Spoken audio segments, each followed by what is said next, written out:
नमस्कार दोस्तों, good evening. स्वागत करता हूं एक बार फिर से आपके अपने चैनल VIIC में और सभी व्यूअर्स का एक बार फिर हार्दिक हार्दिक अभिनंदन है, स्वागत है। दोस्तों, आज के वीडियो में हम बात करने वाले हैं अतिथि शिक्षकों से संबंधित। जैसा कि हम सब जानते हैं कि काफ़ी लंबे समय से अतिथि शिक्षक मध्य प्रदेश के विद्यालयों में अपनी सेवाएं दे रहे हैं और समय-समय पर नियमितीकरण के लिए भी प्रयास उनके द्वारा किया जाता रहा है। बहुत सारी सरकार आई और चली गई, लेकिन इस दिशा में किसी ने भी काम नहीं किया और स्थिति बहुत ज़्यादा दयनीय हो गई है। और दोस्तों, इस दयनीयता की पराकाष्ठा तो वहाँ पर हो गई जब अतिथि शिक्षकों की नियुक्ति में 50% की कटौती कर दी गई।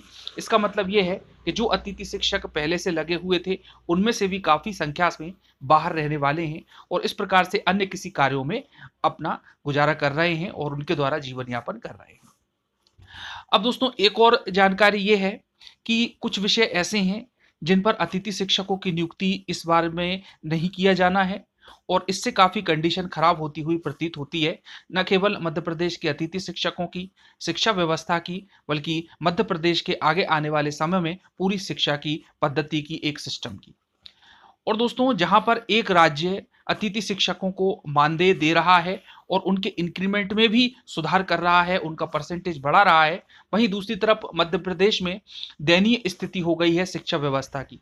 चयनित शिक्षक जहाँ पर अपनी भर्ती का इंतजार कर रहे हैं, वहीं पर अतिथि शिक्षक भी काफ़ी कुछ परेशानी में हैं, मानसिक पीड़ा में हैं। तो आइए दोस्तों, जानते हैं क्या है पूरी जानकारी कि आखिर क्यों नहीं की जा रही है शिक्षकों की भर्ती और अतिथि शिक्षकों की स्थिति क्या है, कौन-कौन से ऐसे विषय हैं जिन पर की नियुक्ति नहीं की जाएगी और केवल काम ही चलाया जाएगा। दोस्तों, जैसा कि आप ये देख पा रहे हैं कि ये न्यूज़ भोपाल समाचार में प्रकाशित की गई है और जो कि एक वेब न्यूज़ है, जिसके माध्यम से मैं आप लोगों को बताने जा रहा हूँ कि शिक्षक और शिक्षा विभाग से संबंधित क्या समाचार हैं, क्या न्यूज़ हैं। तो यहाँ पर अतिथि शिक्षकों की बात इसमें की गई है।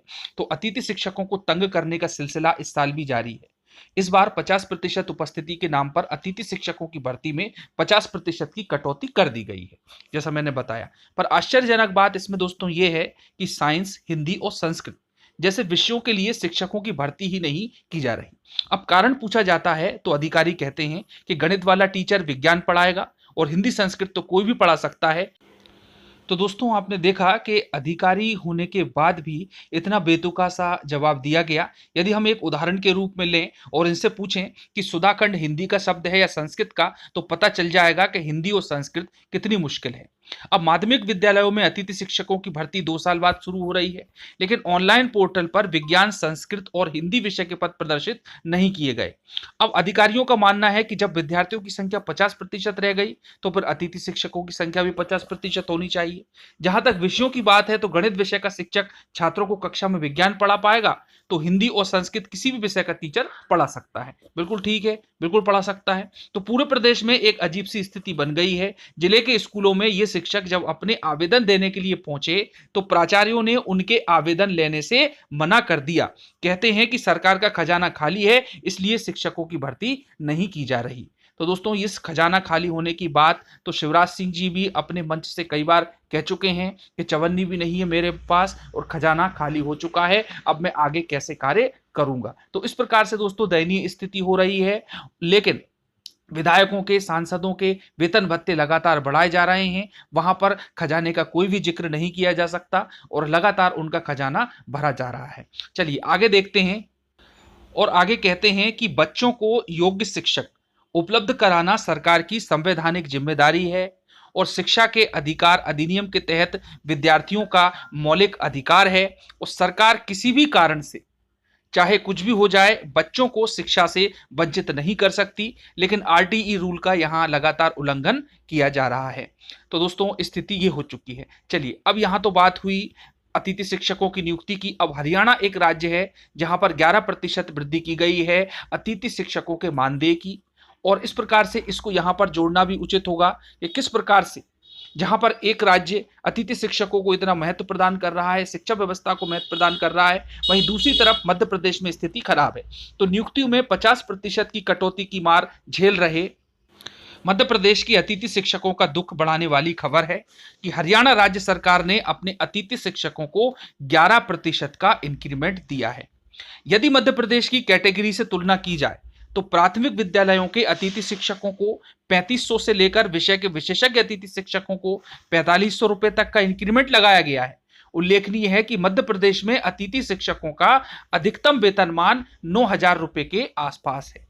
अब वह काम जो हरियाणा सरकार ने किया, कमलनाथ ने नहीं किया।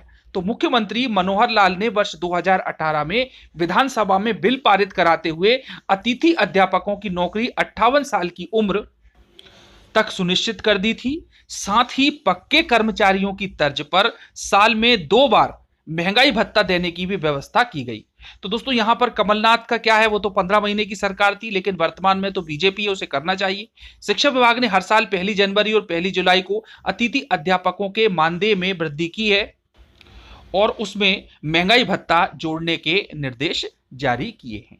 तो दोस्तों हम देख पा रहे हैं कि किस प्रकार से मध्य प्रदेश की शिक्षा व्यवस्था अन्य राज्य की शिक्षा व्यवस्था से अपने आप को अलग करती है।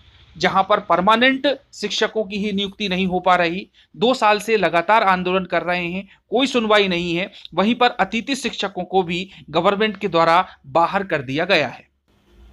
और दोस्तों निश्चित रूप से वह बहुत ही दयनीय और निकृष्ट काम करने को मजबूर हैं और इसका खामियाजा आगे आने वाले चुनाव में गवर्नमेंट को निश्चित रूप से भुगतना पड़ सकता है। तो दोस्तों जो भी कंडीशन होगी वह आगे आने वाले समय में ही पता चलेगा। तो मिलते हैं अगले वीडियो में नई जानकारी के साथ।